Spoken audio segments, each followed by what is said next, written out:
proximité permet et contribue justement à conscientiser davantage les uns et les autres sur ce que nous faisons et notamment sur l'intérêt de porter son adhésion dans notre plan de travail, ce que nous appelons les jeudis du patronat. On l'a fait avec beaucoup de succès.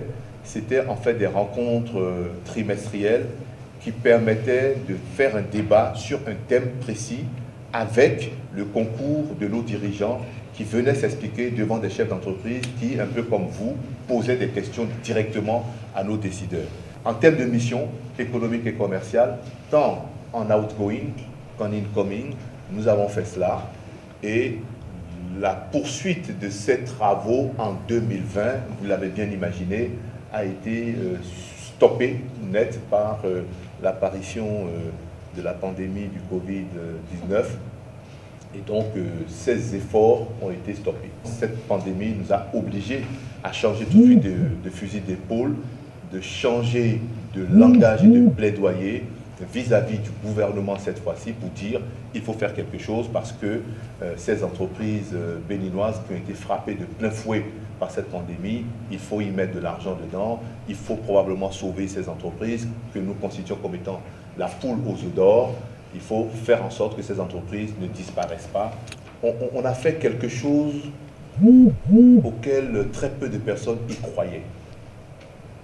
Se lancer dans une aventure de militantisme économique dans un environnement aussi difficile, concurrentiel, parce qu'on n'était pas les seuls, eh bien c'était, j'allais dire, un défi, un challenge à relever.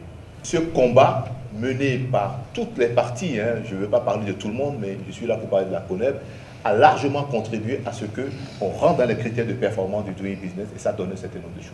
Les réformes qui sont en cours aujourd'hui, oui, très clairement, nous sommes totalement partie prenante dans tous les secteurs d'activité d'information. C'est l'aboutissement d'un processus de plaidoyer, de lobbying. Dans cette procédure, où on sait où on va, si c'est la question que vous me posez, je préfère un tien sûr que deux, tu ne l'auras pas. On a eu la conférence nationale. Cette conférence nationale, dans l'esprit, a quelque chose de très fort. C'est notre vivre ensemble. Et les pères fondateurs ont pu espérer que notre vivre ensemble, régler la question du développement, s'en suivrait. Et la question du développement qui devrait s'en suivre, c'est l'économie et le social. Or, moi, je peux vous dire, en tant que chef d'entreprise, que depuis cette conférence à la date d'aujourd'hui, la question du développement n'a jamais été abordée. Voilà, je remercie l'économiste